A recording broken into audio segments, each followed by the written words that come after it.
Benjamin Franklin. A warm good evening to one and all. I, Amina, deem it as my esteemed privilege to welcome you all today on the 77th talk of the Intersociety weekly webinar series, jointly organized by IEEE Kerala Section, the Institution of Engineers India Kerala State Center, Internet Society Trivandrum Chapter, Computer Society of India Trivandrum Chapter, Project Management Institute Kerala Chapter, Vakkom Moulavi Foundation Trust Trivandrum, IEEE EMBS Kerala Chapter, and IEEE Life Member Affinity Group Kerala Chapter. We have successfully coordinated 76 talk series with enormous speakers, and the response we've been receiving is overwhelming. Today's talk is no exception. The slow process of acceptance of technologies by society has been debated time and again after independence of India, with only very little progress in the effectiveness of interaction. Government policies and recognition of professional societies as instruments of technology advancement are considered by some as essential for such a renaissance in the country. Today, on our 77th talk, we have a panel discussion on industry institute interaction and government professional liaison with a fine set of panelists to share their erudite views on the same. Before we begin, I'd like to kindly bring your attention to the feedback link that will be provided during the session. Kindly fill the form and let us know your opinion, and please don't hesitate to mention if there is any requirement for the certificate of attendance. You may kindly raise your queries regarding the session in the chat box, which will be read out at the end of the discussion. Also, participants are kindly requested to put their names to login, which you've used while registering. Now, moving on to the session formally, I invite Ms. Sharon Susan Jacob, IEEE EMBS volunteer, to welcome the virtual gathering.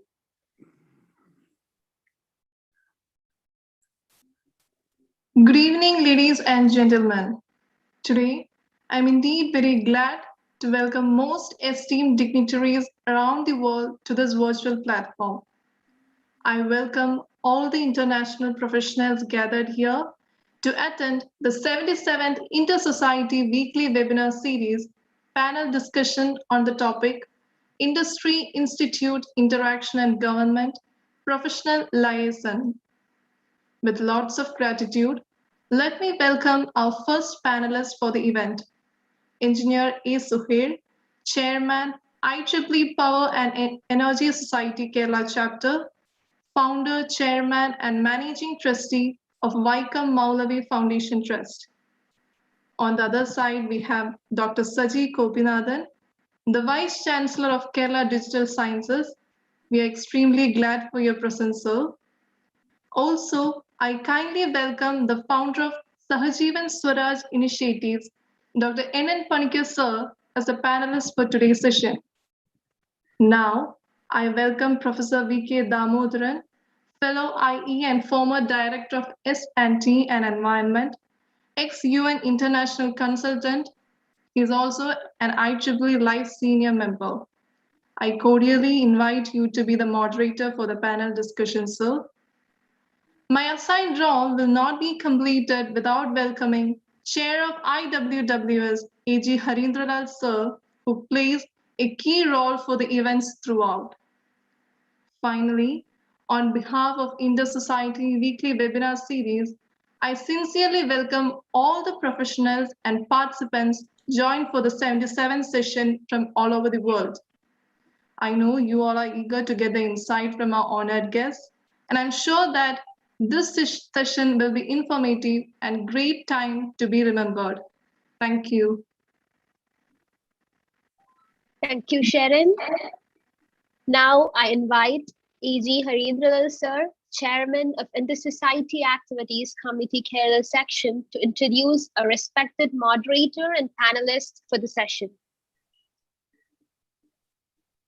Welcome to the 77th program of the Intersociety weekly webinar series.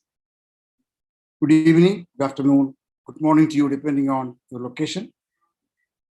This program is a deviation from our usual weekly webinars.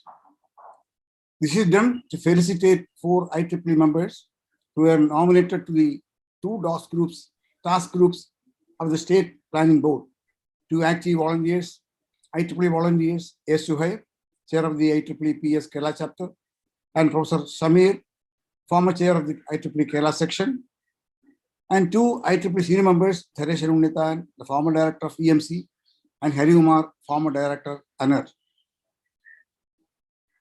IEEE is an information repository and powerhouse of professional expertise and knowledge from which one can obtain information and direction for all tasks. IEEE is the largest professional body with 4.25 lakhs members in 160 countries. Kerala section is the second largest section globally with more than 10,000 members, and PS chapter with 4,300 members is the largest PS chapter in the world. Yes, Suhair, K Damodaran, and Hari Kumar are members of the PS Kerala chapter. The nomination of the 4 members to the planning board is a recognition of IEEE by the government of Kerala, especially when the power system is in the crossroads. Generation has to be improved by providing more distributed generation. The distribution requires a lot of revamping to increase security of supply. In the wake of the frequent floods and cyclones, the power system is subjected to further strains, and there is a need to make the power system more resilient to catastrophe owing to such calamities. It is in this backdrop this panel discussion was mooted. We have a panel and a moderator who are institutional builders, Professor K Damodaran, S. Suhair, Dr. Saji Gopinathan, and Dr. N Panicker. Though the profile of these persons were included in the invite and reminder to the program, I think it is worthwhile to produce an abstract of their achievements before you. Professor Saji Gopinathan, PhD, is currently the Vice Chancellor of Kerala University Digital Sciences and Innovation and Technology. He has set up several iconic projects in all the organizations he worked. Nalanda, Digital Library of NIT, Calicut, ranked by Google as one of the top 10 digital libraries.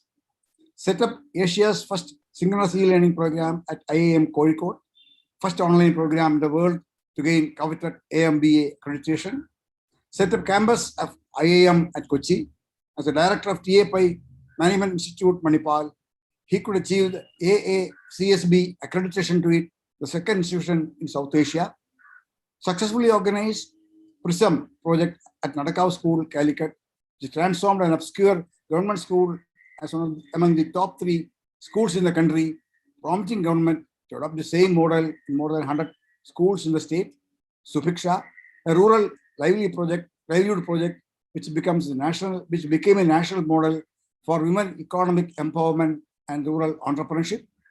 He helped Urungal Labour Contract Society, Kozhikode, a small labor society from a rural hamlet in Calicut, to grow into an iconic organization, being recognized by UNIDO as one of the model cooperative societies in the world.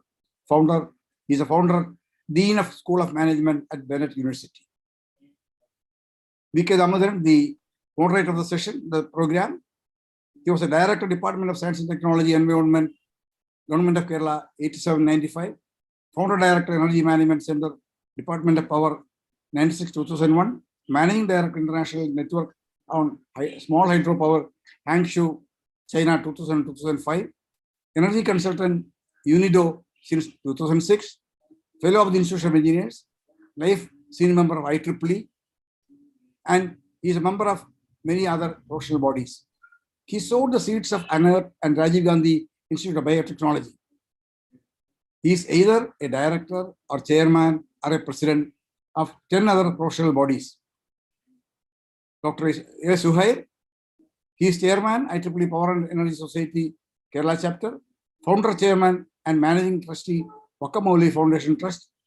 He was electricity planning manager, Dubai Aviation City Corporation, head of technical report, Abu Dhabi Transco, senior planning engineer, Sharjah Electricity and Water Authority.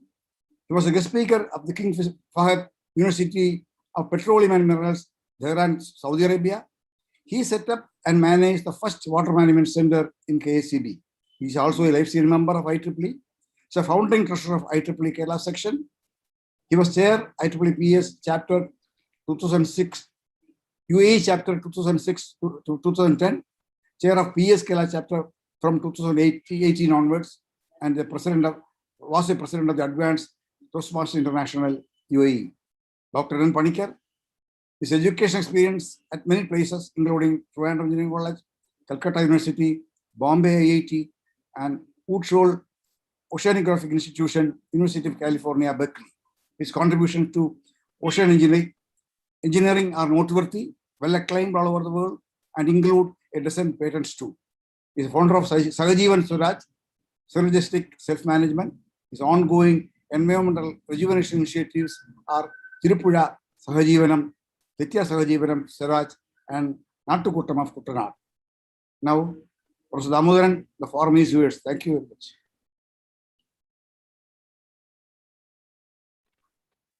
Thank you, sir, for the detailed introduction of our illustrious speakers. The wait is over. Now let us all synchronize our attention to our most awaited session. Damodaran, sir, the platform is yours.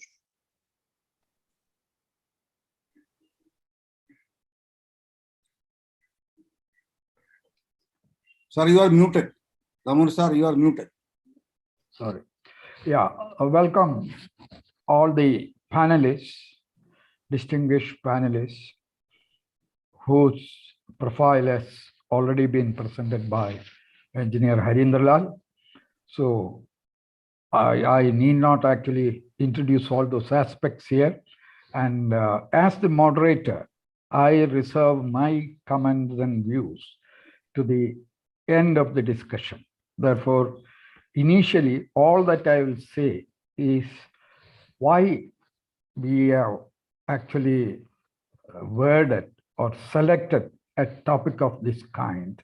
Because from 1970s onwards, there has been a number of serious as well as widespread discussions on industry-institute interaction all over India, not in Kerala alone. Not only that, in many developing countries, also this had been discussed at great length. In India, during 80s, Dr. Balakrishna Karunakaran Nair, who was earlier the CSIR Manpower Division head, with him as the chief investigator and myself as the co-investigator, I had actually done a 3-year project on this particular subject for the Department of Science and Technology, Government of India. And we had actually produced a 2-volume report, bringing in a lot of recommendations and all that thing. But ultimately, the net result was nothing as moved. And even in Kerala, when Calicut University was formed, there was actually some attempt to introduce this industry-institute interaction into the curriculum itself, especially of the engineering or technology faculties.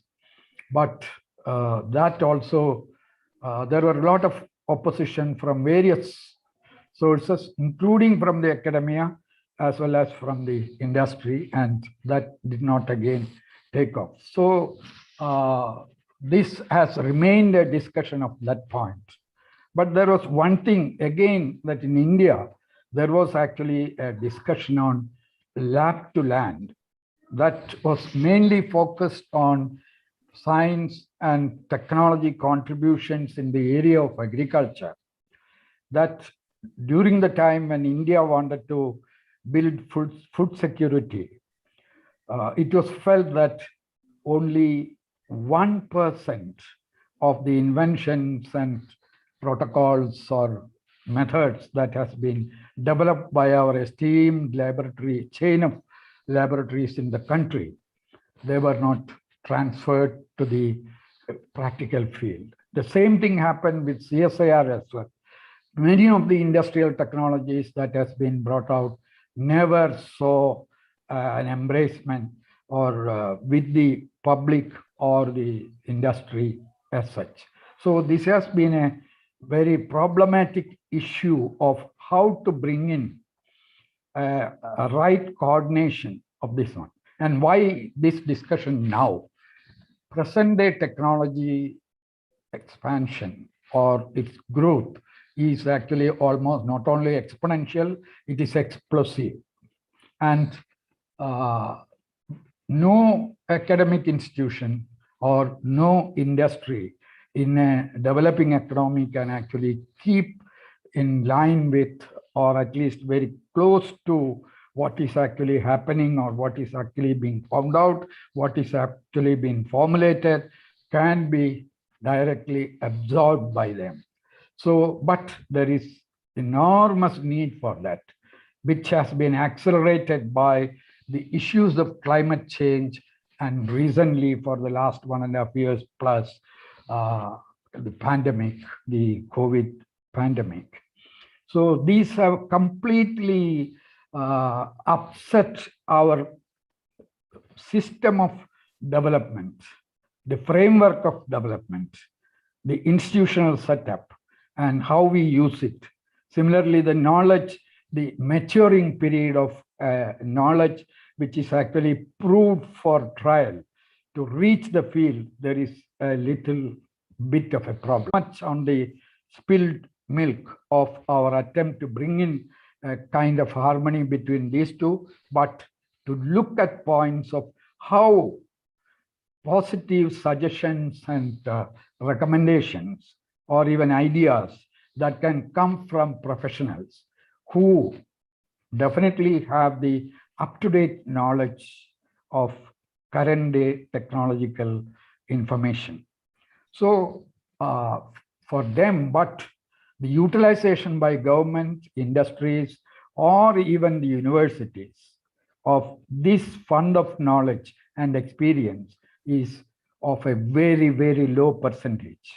It is so in many countries, but yet we have to actually think, and my request to the panelists is to see that each one of you put forward at least one suggestion that could be tried out, and then we can actually build stepwise better rolling of this industry institute interaction, which actually should start from kind of a trust between the professional bodies and what they possess with the government, and professionals also should think that the government is there to look at some of their capabilities and utilize them appropriately. So to bring in this kind of a synergy, let me invite such suggestions and recommendations from the speakers, and each speaker may take 10 minutes each. And after that, we may have around 10 or 12 minutes of open discussion where the participants who are actually subscribed to this session, they can actually very briefly add or contravene some of the points. And at the end, I may take around 5 minutes to sum up the whole thing. So thank you. And now I call upon the first speaker, Engineer A. Suhair, who is also the PES, Power and Energy Society, IEEE Society's chair for the largest PES chapter anywhere in the world, that is Kerala section. So Suhair. Thank you, sir. I hope I am audible to everybody. Yes. Respected Damodaran sir, esteemed Dr. Saji Gopinathan, Dr. N Panicker, friends and colleagues, good day to all. This panel discussion is organized in the context of some of the IEEE Kerala section members inducted in the State Planning Board working groups to frame policies on important sectors of development, such as energy, communication, and IT. This current panel consists of very eminent personalities experienced in policy framing and institution building, who can suggest ways to connect knowledge with government plans and policies. We are currently living in the information or knowledge age. Studies indicate that knowledge doubling period has shrunk from 100 years in 1900 to an incredible 12 hours in 2020. Knowledge half-life, introduced by economist Fritz Marklev, is the amount of time it takes before half the knowledge of facts in a particular area becomes obsolete. An engineering degree acquired in 1930 was useful for about 35 years. The half-life of an engineering degree earned in 1960 was only relevant for about 10 years because of the rapid development of new technologies. In 2002, this has reduced to 3 to 5 years. And after 20 years in 2020, you can imagine what would be the span of or half-life of knowledge. So that's the way at which the knowledge advances, and how do we fit in and how do you bridge the gap? This is a very serious question. At this juncture, let us understand what are professional societies and what is their relevance and role. Many professionals need constant support or continuous support after their formal qualifications. They help their members, or the societies help their members to stay tuned to technology and practices through publications, conferences, standards, networking, etc. The oldest professional society in the world is the American Society of Civil Engineers, established in 1852. The largest technical society is IEEE, which started as AIEEE in 1884, merged with the Institute of Radio Engineering, IRE, in 1963 to become IEEE. This has got a massive membership of over 400,000 members in 160 countries. It conducts 1,900 global conferences annually. It has 39 technical societies from aerospace to vehicular technology, 7 technical councils, 200 transactions, journals and magazines, 1,300 active standards, 100 plus communities, and local activities spread over more than 350 sections. The founders of IEEE were no ordinary men, but legends with a great vision who dramatically changed the world. The world before them and after them was not the same. IEEE is following their legacy with the tagline, advancing technology for humanity, a really great responsibility. IEEE Kerala section, as was mentioned here, is the second largest section in the world. And the Power Energy Society Kerala chapter, Computer Society Kerala chapter, IAS, PLS, they're all world's leading technical society chapters with over 3,000 to 4,000 members. PES is the oldest and second largest society. It has special appeal because our life revolves around electricity. PES Kerala recorded enormous growth in the last 5 years. Membership rose from 400 to 4,000. We started industry academia interaction jointly with KCB. Professor K Damodaran, Dr. Bijuna, Haridulal, and myself had meetings with the KCB chairman several times. And we had also interacted with the leading educational institutions, NIT, College of Engineering, Trivandrum, so many colleges, and identified problems and submitted the proposal. But due to some other issues, it could not proceed. That was a good start, interaction where KCB have several problems, but it cannot be resolved by the KCB people because they are very busy with the operation and management of the system. So some of these problems could be resolved by academic scholars, mathematically resolving and all that. So that was a good start by PS Kerala chapter. And we also conducted several specialized trainings on new fields of technology and programs. And a lot of student supporting programs attracted several students to IEEE, and they are actually the cream of the energy of the PS Kerala chapter. And budding engineers with the creative ideas, lot of talent and energy, so they can be potential powerful source for the Power Energy Society in Kerala. So what is the real strength of the Power Energy Society? Number one is the access of a very vast storehouse of knowledge. It has got a PES resource and every member has access to tremendous amount of documents and journals and all that, and special reports and all that. So knowledge on anything and everything is available to the PS member. Second is the manpower. Manpower starts from the live senior member level, senior members, LSM and senior members, over 100 in Kerala chapter. And the members, graduate student members. So all these things, all this put together comes to 4,300 presently. And we are targeting 4,500 or 5,000 by the end of the year. So what is needed today is to connect this knowledge to our physical needs. Like the responsibility of an engineer to identify the social need and connect it to technology, Power Energy Society's primary responsibility is to have a good insight of the power issues in the state and identify solutions from the resources available to them. So this connectivity can make a big difference in the progress of the state.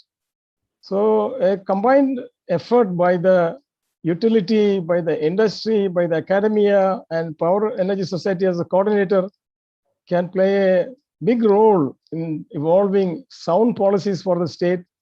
And it will be a space that is left unutilized so far. So this is what we are very, very keen to make use of this space.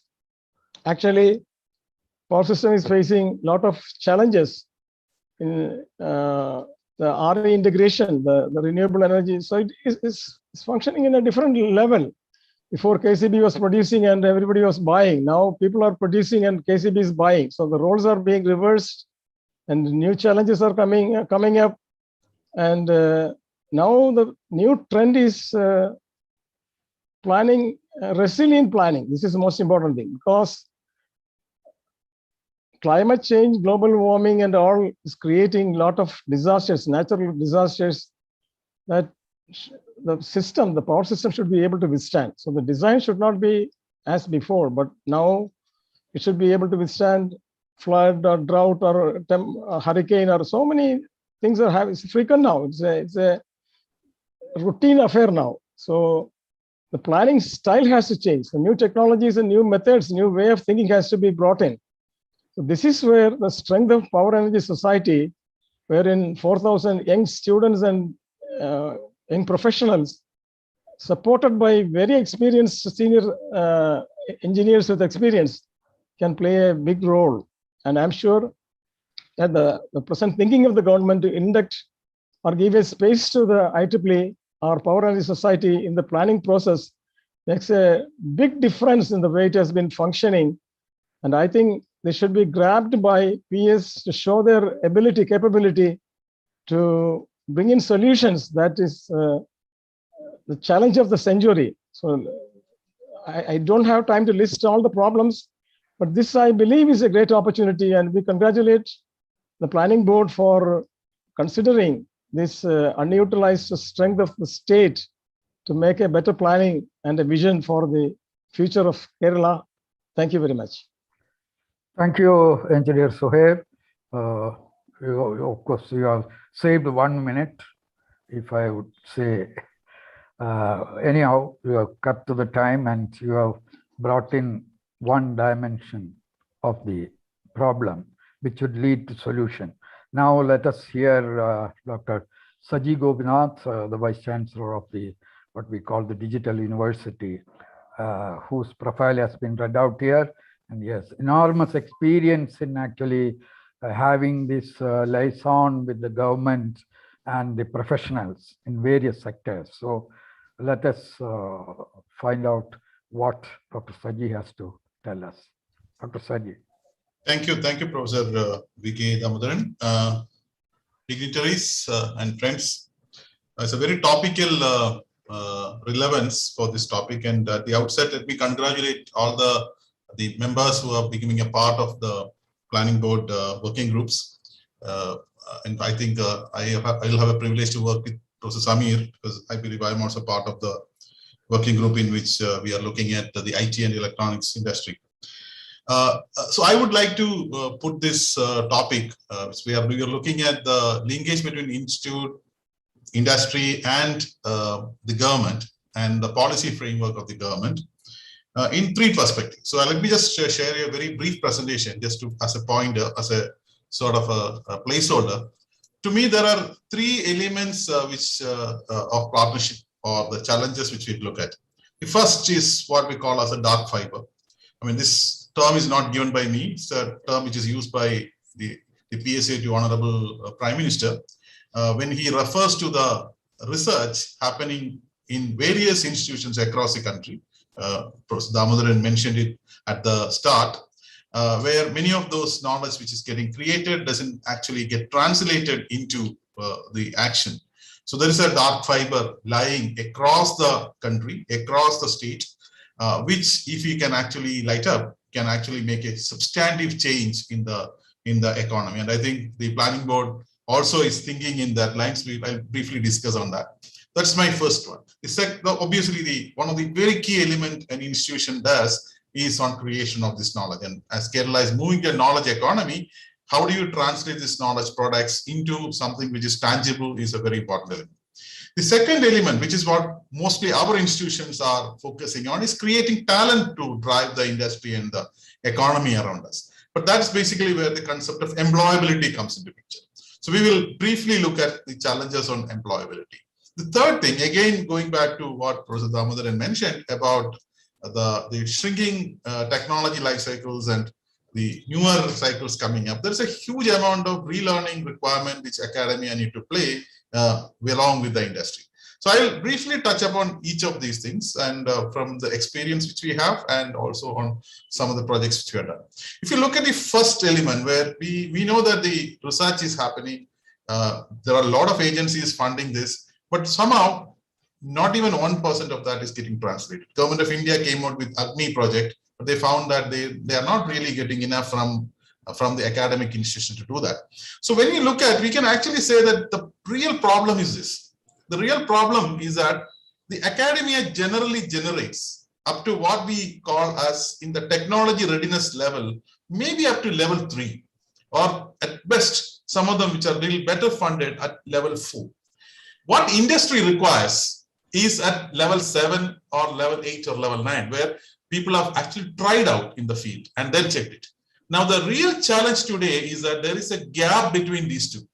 There is a gap between the TRL, the technology readiness level in which our academic institutions are generating and what industry requires. Industry requires much more a mature sort of plug and play technology per se. And this gap is something which somebody has to address. And that's basically where I believe government can play a role. When I was a CEO of Startup Mission, we tried in a very modest level, creating something called a Research Innovation Network of Kerala, where we say that it is not the startups we need to incubate. We need to incubate technology, because technology coming out of labs, technology coming out of colleges cannot be translated in the field just like that. You require an incubation system for that. And that incubation system, I believe, is something which we need to think about from a policy point of view. And also, it's important that the academia should understand when they develop the technology, also the industry's requirement to some extent. So that leads to our second point, that is about the employability of the people. Here, it's an interesting thing. We have actually a paradox. The paradox is that if you look at any of the reports, and I'm speaking about Kerala here, and India is not much of a difference. If you look at Kerala, if you look at any of the India Skills report or any of the studies which come, Kerala doesn't figure in the top 10. In fact, the Gujarat, which is in the top 10 in the latest report, has only 30% of people who are employable, which means Kerala has got even lower than that. So with the college, people coming out of the colleges are really not employable, or they are not day one professionals per se. This is one issue. But at the same time, if you look at the other side of it, you see that in India, almost 1/3 of IT professionals are Keralites. You see top institutions, there are a lot of people are attending this meeting from different part of the world.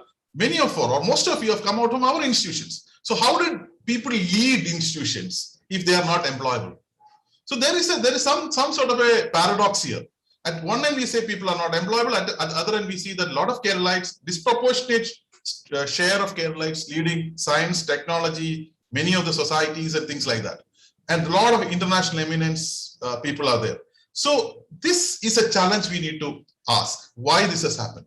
if you go into that, that's why I think this is very topical. If you look at in the past, what we used to have is that institutions were focusing only on knowledge and industry was providing the skills.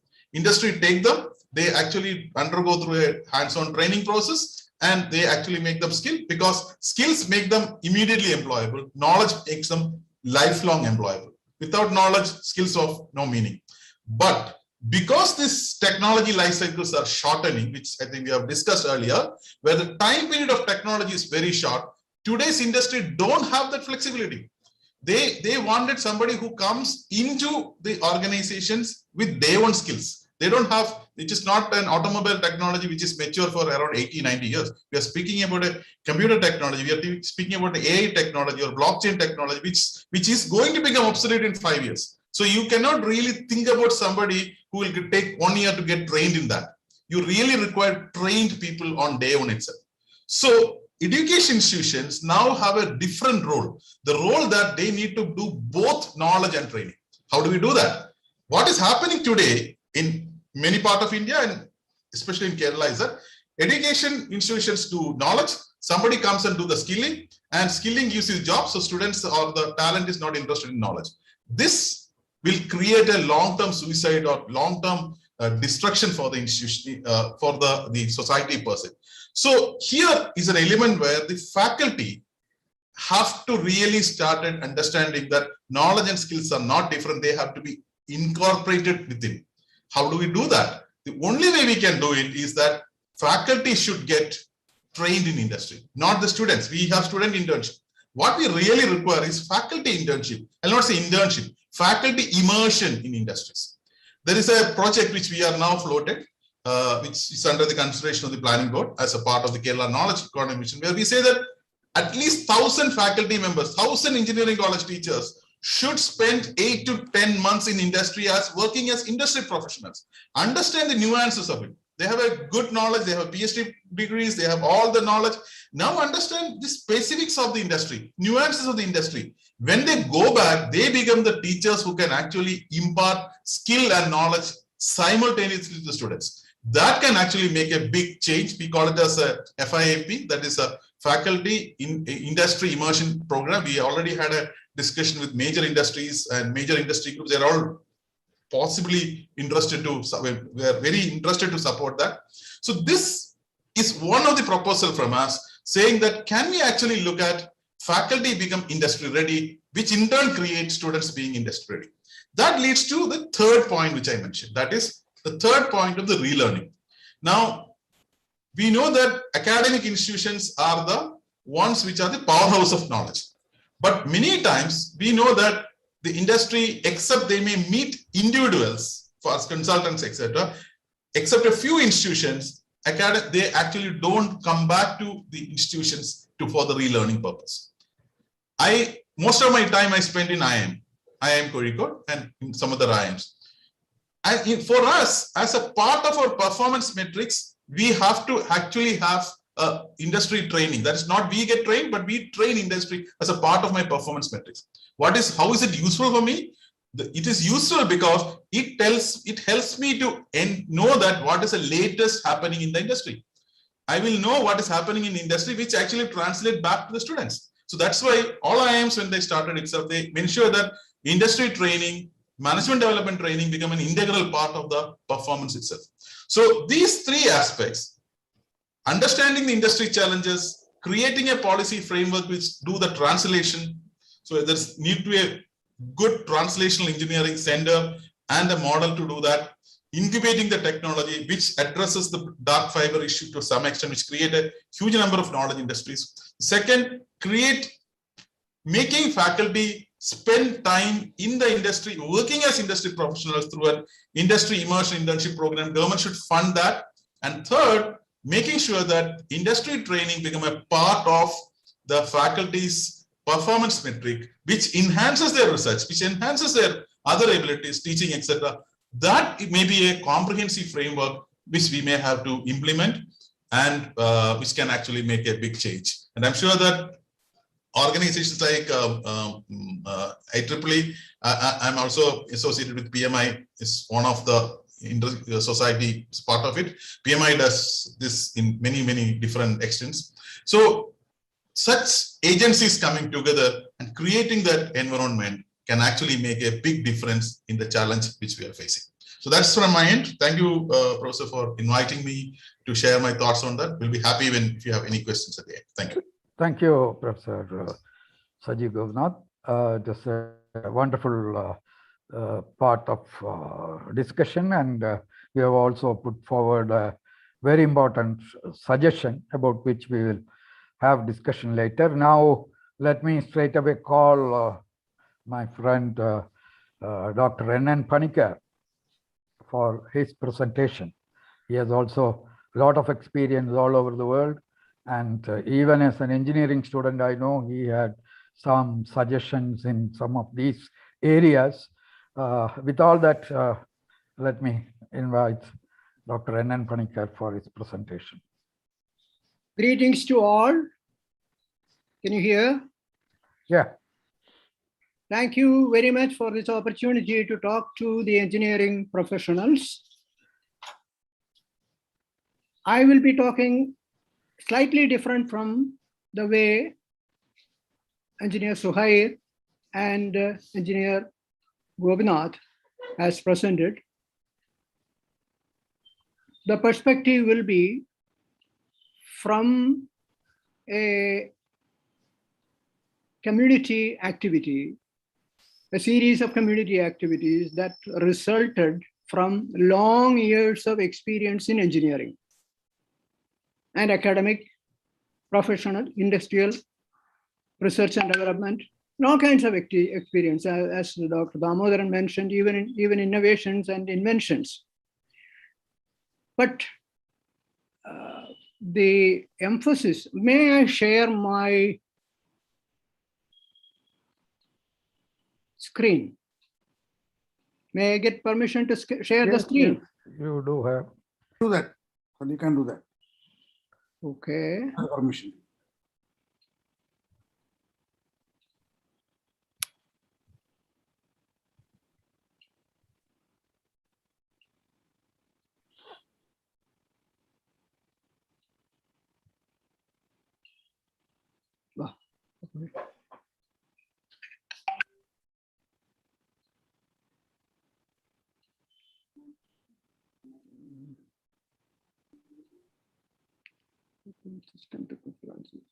Oh. I'm sorry for this. I have not had the chance to try this out before. So let me go back to it. Go back.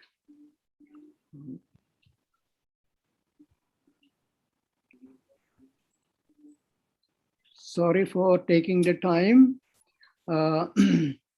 Allow Zoom to share a screen. Open system preferences. Can you mail that to Harindra, sir? Now that'll be too late, isn't it? So can I, if it possible? Just try and No, there is no problem. If I can find it now, I know how to share it too. But somehow that's a link document somehow.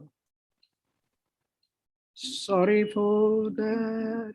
I think you can even make an extempore. Oh, I can do that. I can do that. That's no problem, but it is better. I'll try that because I tried so much to prepare this one. Basically, we are talking about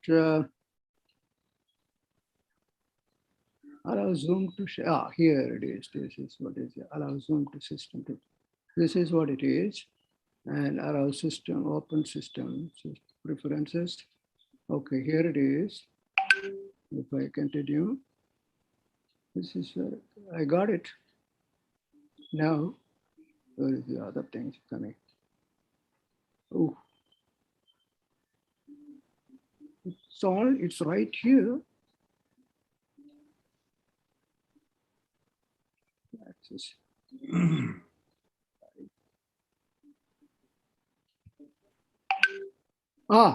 Is it okay? No, it has not yet come. Not Did it come? Okay, No. here. Oh, I can see it now. Now I think we are almost there. So what I need to do is to see the share. Yeah, it's coming up. It's coming up. Okay. It is coming up? Right. Okay, so okay, very good. Excellent. Excellent. I'm sorry for this delay. Anyway, the basically It is not there. It has come and gone. it's okay now. No, No. not it. Not it, sir. Not it. Not yet. About that. I can see it. So Earlier we saw a boy with a cough. well, let's see. That's not the one. So anyway, I have it in front of me now. The only question is how to You just go. share it. Please. So I have it in front of me. It's the what is the thing I have to click to get this shared? I have There's a, yeah, I think it's coming up. Yeah, now it just came. Yeah. Oh, that's good. Okay, And let's gone. start. But It's it's not there. again gone. It's not there. Again gone. Oh, coming and going. Why is that? You got share screen. You just click it and show the screen. That's all. Coming and going. Why is that? Sir, you Share screen. You. sir, you Click on the lowest. Click on the lowest line, and share screen will appear. I don't see the share screen. Now click on the lowest line. Lowest line. Okay, Click on the lowest line.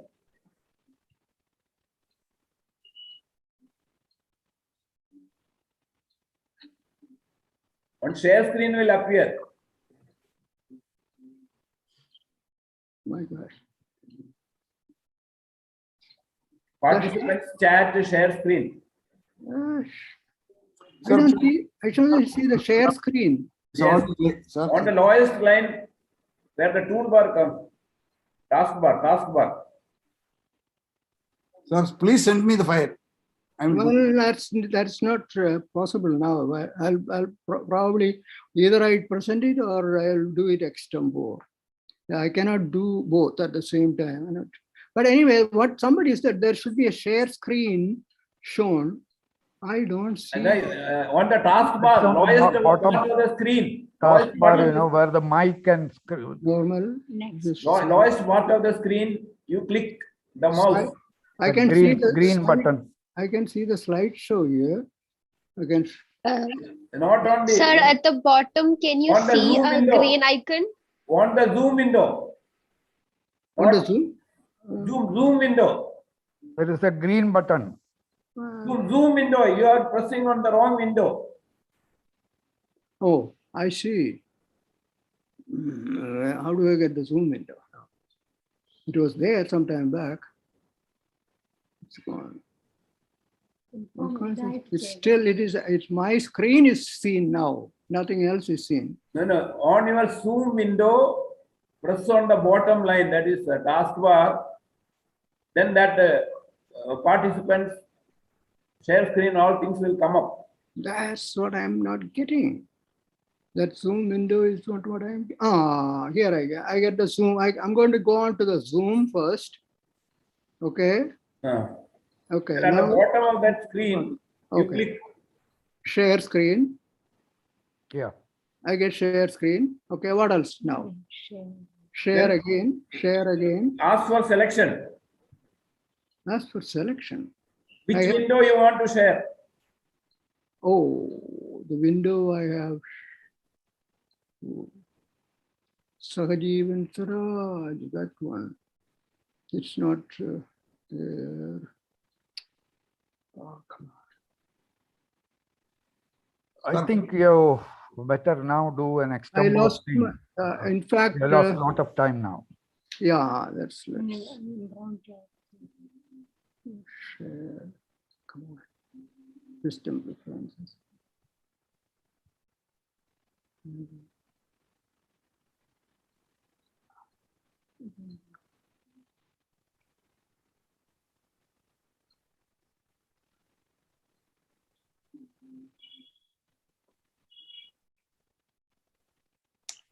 Okay, let me do it in extempore. How many minutes do I have left? No, you have no time left, but try to cover it in another 4 minutes or something like that. Okay, anyway, I'll summarize very quickly. What I want to say is that the old ways of doing things will not work anymore. what is there is that there used to be a time when the industry professionals and experts would be consulted and asked for their service. And that time will not be there anymore, because the people who are in it will not be interested in doing many of those things, and they can get knowledge on Google, other ways of getting information. That information is what they need. They don't probably need expertise.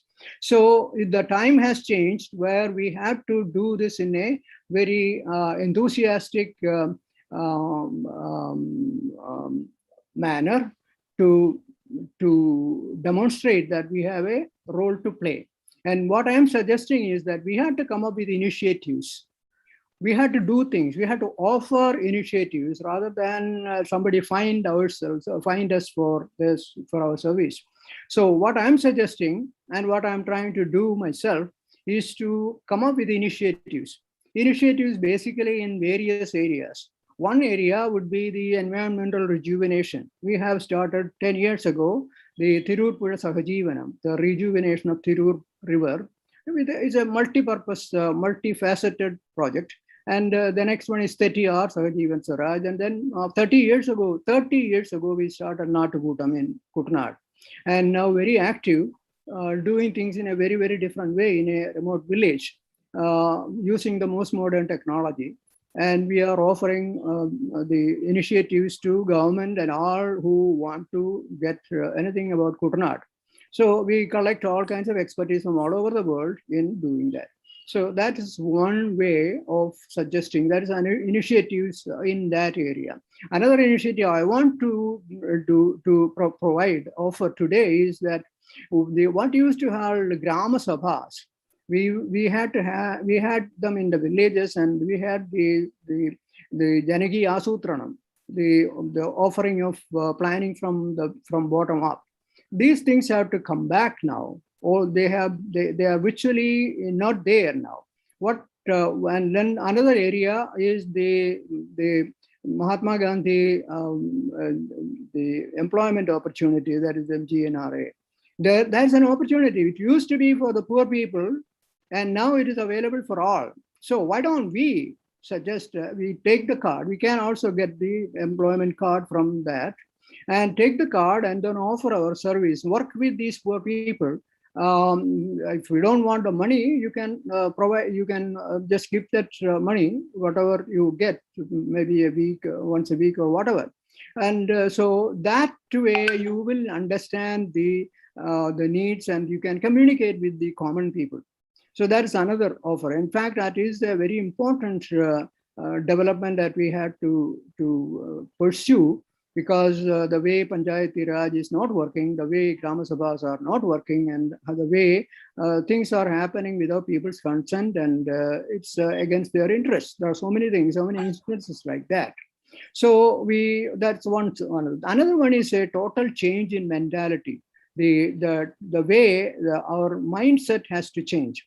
We are also, in the Sahajivan Swaraj initiative, we have what is called a Sahajivan Swaraj Sadhana. That means at 7 o'clock at 7 p.m. at IST, for 7 minutes, people all over the world will be thinking about the Swaraj, that is the self-management for themselves, and the positive gain from their own efforts, and all kinds of things, just for 7 minutes, and doing it together and creating a vibration that is going to change the mentality, and that we have seen works. We had to work in that level also, and without a change in mentality, things are not really going to happen. That's the experience I have so far. I'll be happy to participate in the discussions and give details of anything you want.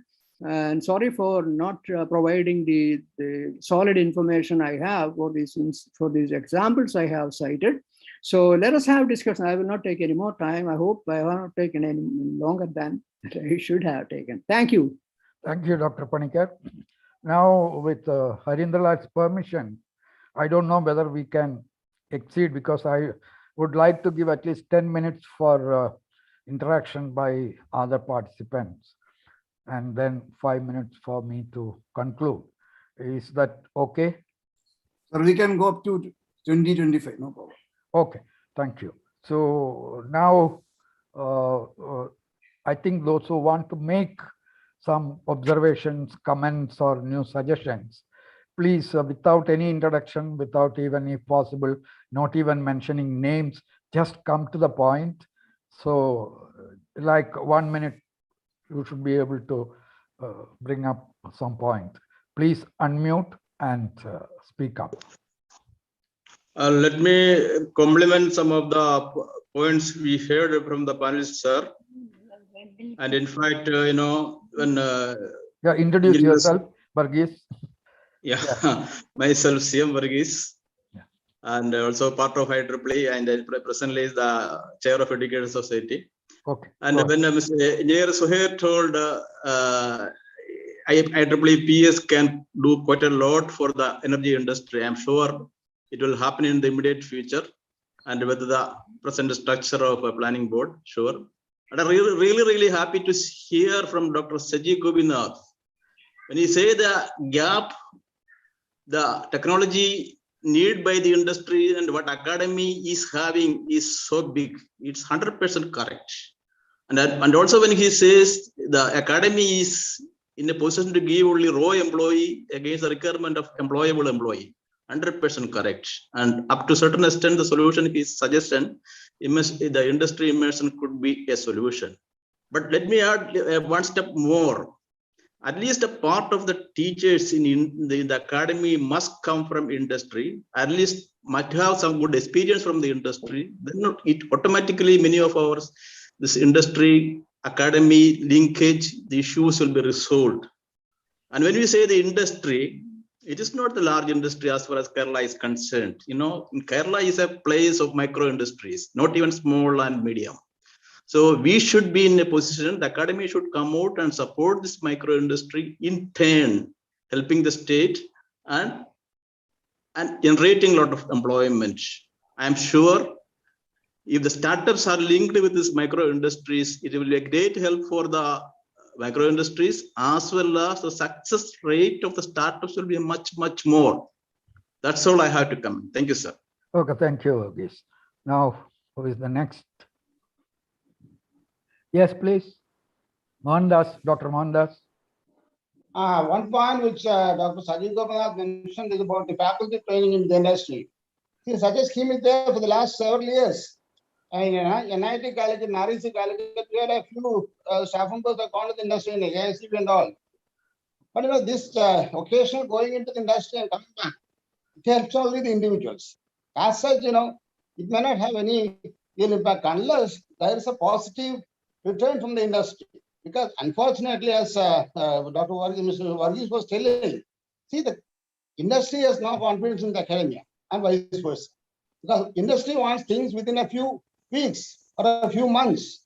Whereas academia, we have our own time schedule. Things can, for example, if an MTech project takes 1 year, so PhD project takes about 2 or 3 years. And within that time, only something can happen. We don't have instant solution unless for maybe some simple gadgets and all. If you want lasting solutions, sustainable solutions on some of the major problems, it takes time. Industry wants things immediately. And this had been, I remember, Prof. Damodaran, whether you remember or not, 1970, we had a one-day seminar in the library on industry-institute interaction. And so many years have gone, 51 years, nothing has happened. Because industry doesn't believe in academia, academia does not. This type of, unlike they interact like in foreign countries, where industry people go to the academia go to the industry, and the mutual confidence. Otherwise, nothing will happen. Sorry, that's all. Okay, thank you. And I think some more people have views to air.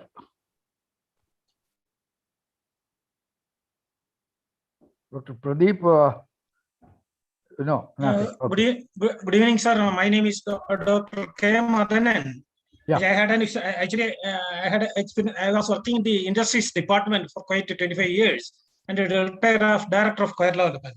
But I had seen these type of discussions, as the earlier speaker said, several discussions going on for the last 30 or 40 years. But nothing constructive results are not, we cannot see that. So what the Dr. Saji Gopinathan has said, actually he has said the correct thing. See, we understand the industry challenges first. Then the people who are training the student should understand what is going on in the industry. Even the department also play a key role. The industries department. So it's a linkage is likewise only. We are spending lots of money for this purpose alone, but nothing is happened. For example, one thing I want to highlight is, so many students are there in engineering colleges and so many technical institutions. They are doing every year so many projects. But why can't they, at least the industry or the lecturers or professors concerned, why can't you focus on to at least from one college 10 projects that can be materialized into the industrial result oriented? But the project, so many projects students are doing only for namesake. I'm also an engineer. But only names are they are doing. Why can't an identify or 10 or 15 project from a college that can be converted into an industry or a startup or something like that? Likewise, focused attention is necessary. But in most of the cases, it is not. Each are playing their own role without focusing on the real situation in mind. That is my findings. Okay, thank you. And who is next? I'm Francis. Can I talk something? Yeah, sure. Okay, I have two observations to make, and experts can give their views. First thing is that, I find Kerala is heavily over-focused in IT. And people are forgetting other areas of innovation startup. That is my one observation. As a trainer in innovation, I participated more than 200 programs all over the world. Both online and offline. But most of the program I attended was on innovation in various sectors, like from legal, politics, social, etc. Somehow Kerala, I find it is over-focused. And I could not do many programs in Kerala. Because I have done almost 200 programs in 2 years. In 10 years, I have done Kerala maybe less than 50 programs. So this is my observation. I am interested to know why Kerala is different from other part of the world, but about overall India, I'm not aware. That also some expert can give some light on that. Thank you. Okay. Thank you, sir. Thank you. Now, anybody else who would like to just? I have one point to make, which I did not mention in my last session. Suhair. That is, with a massive following, professional societies like PE should go to grassroots level and see the problems. For example, distribution has several problems, interruptions, power quality, and so many things. But the statistical analysis is not available. What makes on very flimsy things, supply goes, and 1 or 2 days you remain without power. These kind of issues. And another thing is this forum should become the voice of the people. I remember in 1978-80, the Silent Valley issue was flared up by the intervention of Kerala Shastra Sahitya Parishad. That time, Professor VKD was its president, and an issue was raked up and it was taken up with the central government, which engaged specialist groups to study the biodiversity of the area and ecosystem and decided to preserve that one. So that is a great service to the society. One more thing I just want to highlight here is, again, Professor VKD's involvement in the National Committee of Policy Making on Scientific Temper in a country with a lot of superstitions and all. What should lead us or steer us out of old thinking, new rational thinking. So that was a high-level committee headed by P.N. Huxer, and Professor VKD was one of the member of this committee. So this kind of intellectual exercises can also be taken up by professional societies to enhance the quality of thinking and outlook of the society. So that's some 2 points I just left out last time. Okay, thank you. Damodaran sir. Damodaran sir. Saji Kumar. Okay, good evening to all of you. I think it's a very wonderful session, which is being very widely discussed, and many ideas are, talking about here. It's better to see the 2021 India Skill Report. It's unfortunate to say that Kerala is not figured at all. I think Saji Gopinathan may be knowing about this. Very unfortunate. Yeah. Yeah. What is the reason for this one? I'm sorry to say that, we have got a lot of teachers here, and we have got from industry people here. So many people are here, but particularly I'm pointing towards the teacher itself.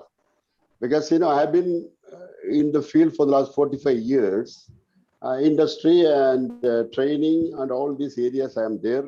Now I am very actively involved in the training as well. What is happening in this gap? Basically, the culprit is the teachers only. The teachers in engineering colleges are not thinking that skill is not their job.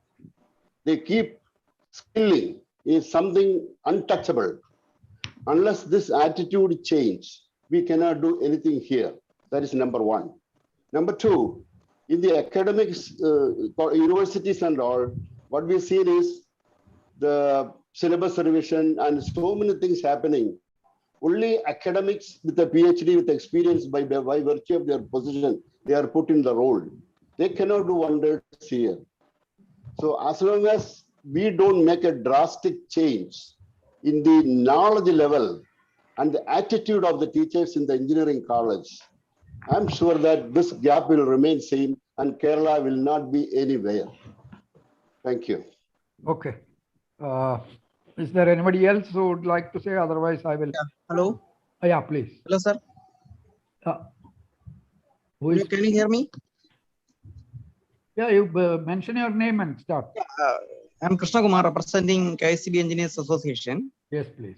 We are planning to roll out a series of training, which gives pulling all the retired hands from KCB and other industrial experts for giving introduction to industrial practices, best practices, and the standards following in industry, and also we are including relevant legislations to make. Basically, we are trying to make a train the trainer program for faculty of engineering colleges, and students also can join. So we are trying to formulate it anyway. Thank you. Okay. Yeah. Anybody else? Sir, I am Ravindranathan. Can you hear me? Yes, sir. Dr. Ravindranathan, please. Thank you, sir. So my suggestion is there is always a TAT with the industry people and the academia. The major problem is, as far as I am mainly a teacher for the past 30 years, and I do have industrial experience in Bharat Electronics Bangalore, long back, from 85 to 80 years, 88, 3 years almost. So I know the nuances of what the teachers face and what the people in the industry face. So in the case of teachers, we can see that there is clear statistics that only if there is a pressure from the government or the controlling authorities, DT or other bodies, they will not venture into industry premises. Earlier, there was no requirement to become even the director without a PhD. Now the rules have changed, and so a lot of people are coming forward to earn higher degrees, including engineering degree, PhD in engineering, as well as PDF service in other institutes, higher institutes of learning and industry. So what I would suggest is first thing is to apply more pressure. So you can think of a rule by the DT, Director of Technical Education, telling that in order to get a next national increment, like what they are getting after getting NTech or PhD, while they are in service, they will be getting additional increments. So there should be some kind of notional promotional statistics to be included. So then only they will try to venture into, which is really lacking now, in the industrial experience by immersing them in industry or whatever. So my point is to that there should be reciprocative action from the industry as well as the community in the academia to go join hand in hand to enhance the skill they are imparting to the students ultimately.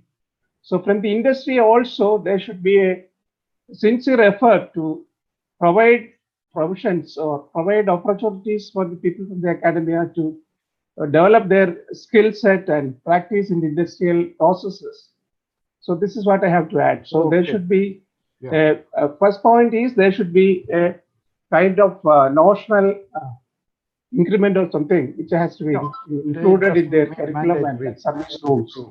Second thing is industry at the same time, they should be willing to incorporate more student-ready or faculty-ready projects at short intervals, maybe 3 months or 4 months, where they can do some, they can study the situation and suggest a problem which they can solve later on, maybe during the next year, during vacation and all. There are a lot of limitations the teachers are also facing now. Not before the pandemic showed its signs and the life became a struggle as a teacher or a professor. So this I can suggest, and if it is acceptable to all others in the group, thank you, Dr. Ravi. So there should be, sensible activity or corrective measures to build this gap. The gap is really existing, and who is the culprit? That is a different issue. You can always you can blame the other party and leave aside. It can be in our own cocoons. Okay, thank you. That's fine. Thank you. Professor Damodaran, may I add a word? For three of you, I am giving 1 minute, 1.5 minutes each. Okay. To respond to all these points. Okay, I may have a word. Yeah, you'll have, please. Okay, I'm sorry. First of all, I will go by the original rotation itself. So here, if you want to add any mispoint points or on the comments that has come from the group, if you have any views, just briefly take 1 minute and finish. No additional comments, sir. Okay, thank you. Dr. Saji Gopinathan, you were very much in the focus. So 2 minutes for you. Thank you. I think a couple of things I would like to say. One is it is not true that industry academy has not moved ahead. There are good attempts have been happening. And of course, it could have been much bigger. It's happening. A classic example is very recently KTU has come out with a project with a group of technology companies called MuLearn, which actually come out with a lot of interesting projects, and it actually helped the students to work on live projects. Sporadic effort, of course, but they can actually be scalable.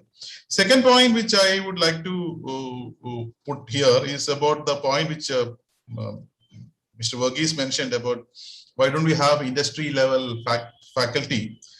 Unfortunately, our regulations many times don't allow us to take this sort of talent. That is actually the challenge. So there is a restructuring happening in the higher education system in Kerala. The government has put up 3 committees, and they're actually going to look at the regulations and what really to be changed. So the involvement of industry personnel in the faculty space can actually one of the regulatory changes which could be brought about to address that issue. The point which Professor Mohandas mentioned is very valid. The 1 or 2 people going for industry is only for personal gain.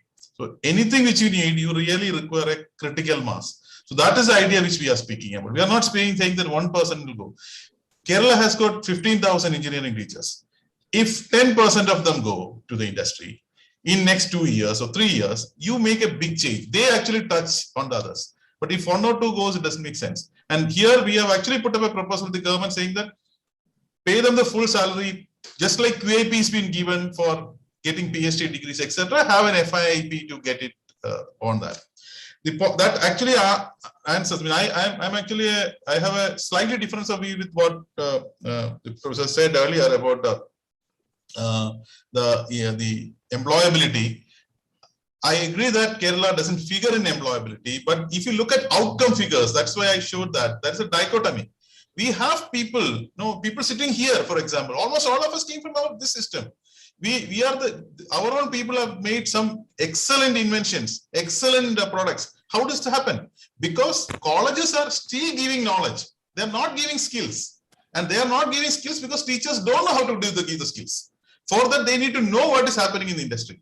If you allow them to do that, if you give them a platform to do that, you can see a transformative changes in Kerala. That is a model I think I was trying to say. And IEEE can really, and other societies can play huge role in driving that transition. That is my my submission in this case. Thank you.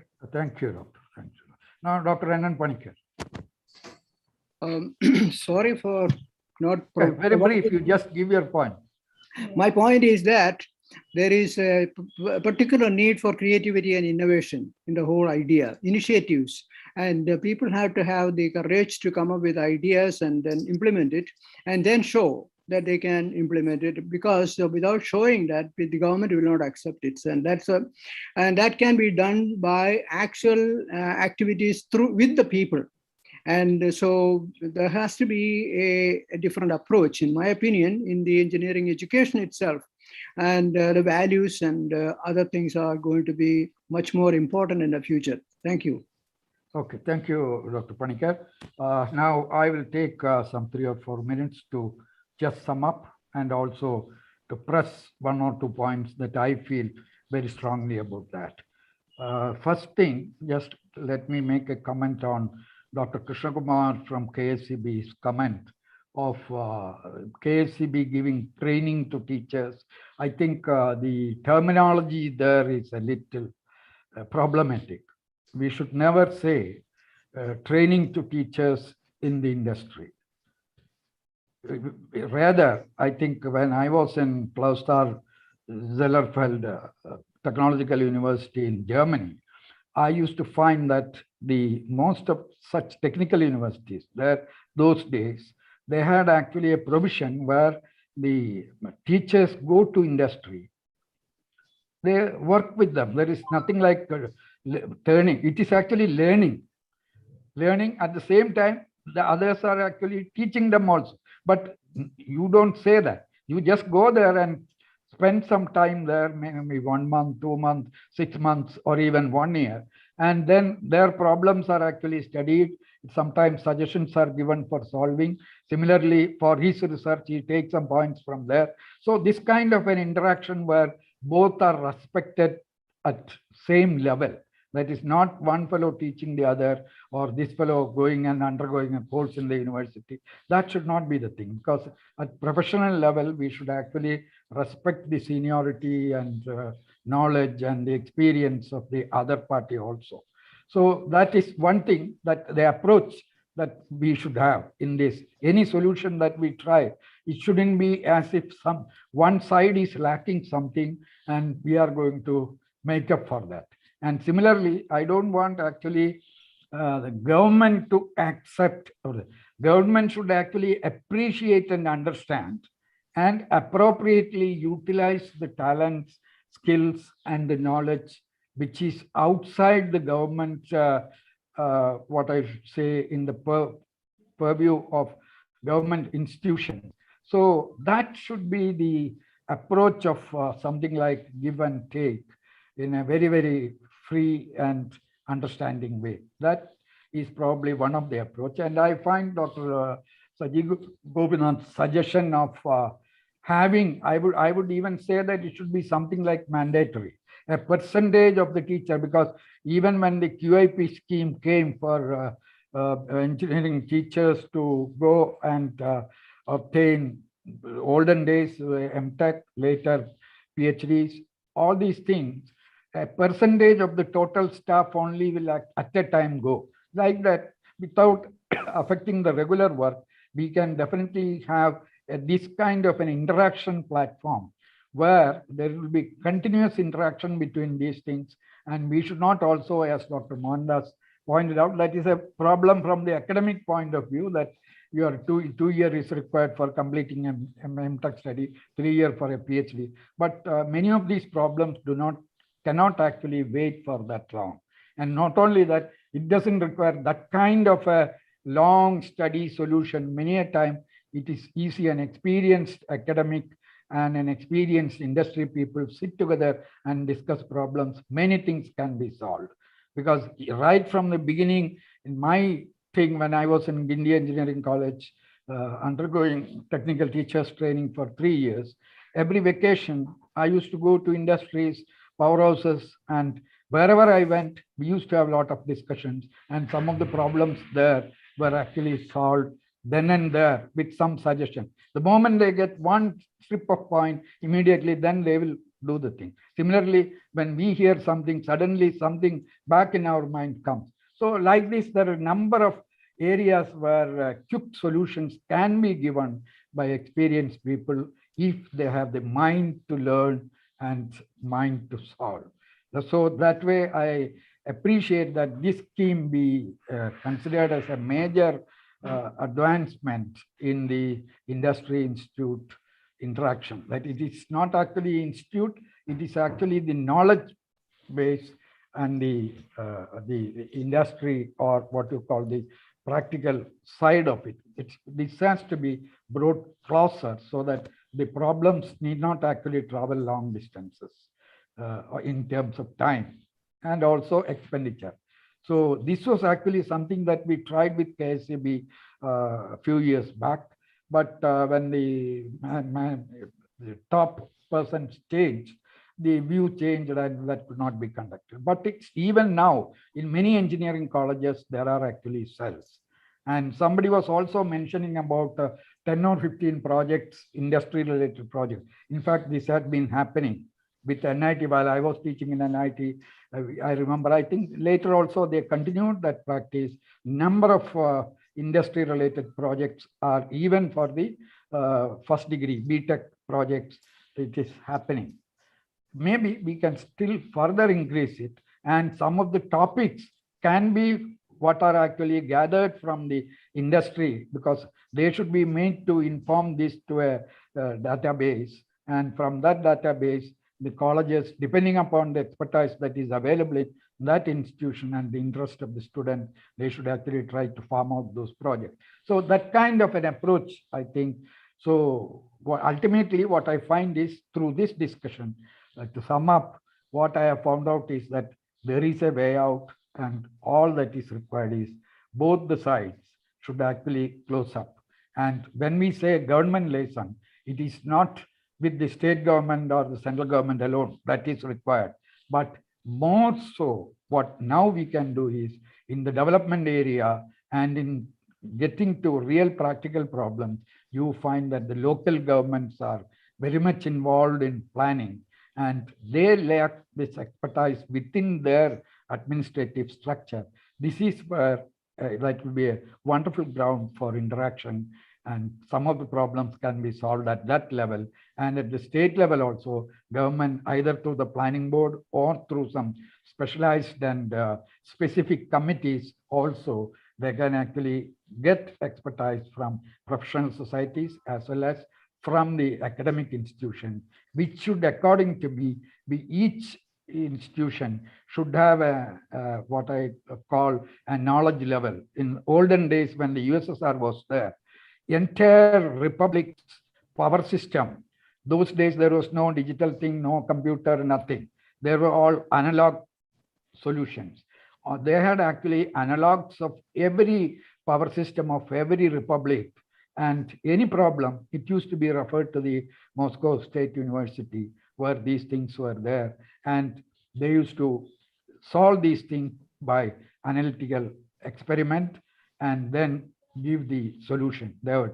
Similarly, Tamil Nadu Electricity Board and many other institutions, they are having this kind of a small cells in the, even now in Anna University, that is in the Guindy Engineering College, still working. In the wind energy, when the problem came, there was actually a cell sitting there and solving all those kinds. So this kind of a better interaction platform, if we can actually visualize and practicalize and show, I'm sure government will actually accept these ideas, and people like Saji, as well as Suhair, and many others who are currently connected with this kind of planning and other things with their own experience in several countries. I think N Panicker also with NGO kind of activities. All these things should be pulled together, and let us try to create something. And I would congratulate and appreciate the effort of the Intersociety weekly seminar of this kind to have taken up such a topic and brought such very distinguished think tanks for this kind of deliberation. I think we can have a good summary of the whole discussion, which we can also share and discuss with the government through the speakers themselves, plus as a body, IEEE itself can also interact with the government. Thank you very much. And I leave the floor for the organizers to give the vote of thanks or whatever is customary. Thank you. Thank you so much, sir. And thank you so much, dear panelists. It was great listening to you, sharing your views and opinions, and also the delegates for enthusiasm and active participation. And Damodaran, sir, too, for being an excellent moderator. Now I invite Ms. Zainab Fida, IEEE EMBS volunteer, to deliver the vote of thanks. Good evening, all. It's my privilege to have been asked to deliver a vote of thanks on this occasion. On behalf of the IEEE Kerala section and in the weekly webinar series, I extend a very hearty thanks to all the honorable speaker of the day to spend valuable time from your busy schedule. First of all, I sincerely thank the moderator, Professor K Damodaran, IEEE Life Senior Member, who is the former Director of S&T and Environment and ex-UN International Consultant. Thank you, sir. Next, I wish to extend my gratitude towards the panelist of the day, Engineer A.K. Suhair, Chairperson IEEE PES Kerala and Chairperson VMFT, Member of Energy Working Group, State Planning Board. Thank you so much, sir, for being with us. Next, I would like to thank Dr. Saji Gopinathan, Vice Chancellor, Kerala University of Data Sciences, Innovation and Technology. He has highlighted the slow process of acceptance of technologies by the society, government policies, and government recognition of professional societies and instruments of technology advancement. Thank you so much, sir. Moving on, I would also like to share my acknowledgement towards the guest of honor, Dr. N Panicker, Fellow IEEE Founder Sahajivan Swaraj Initiatives. Thank you, sir. I would also like to thank Ms. Amina Mohammed for being the moderator, and also Ms. Sherin Susan Jacob and Ms. Afnan Shihab for their active volunteering in the smooth conduction of the program. Last but not the least, I would like to thank dear delegates and participants, without whom the program would have been incomplete, and for your kind listening and patience through this session, and sharing your views and opinions and making this session a successful one. Once again, thank you, everyone. Thank you, Fida. As we have reached the end of today's session successfully, I would like to announce the next session in our Intersociety weekly webinar series. On next Wednesday, 6th October 2021, we will have our 78th talk series with Dr. Sudha Palagopalan, Dean Academics with the Academy of Science and Technology on the topic Game Theory in Everyday Life from 6 p.m. to 7 p.m. Attendees kindly take a note on that and register for the session. Hope to see you all on next Wednesday. On behalf of the Intersociety team, thank you from the bottom of our hearts for joining with us today on the 77th talk. Goodbye, and this is Amina signing off. The meeting is officially closed.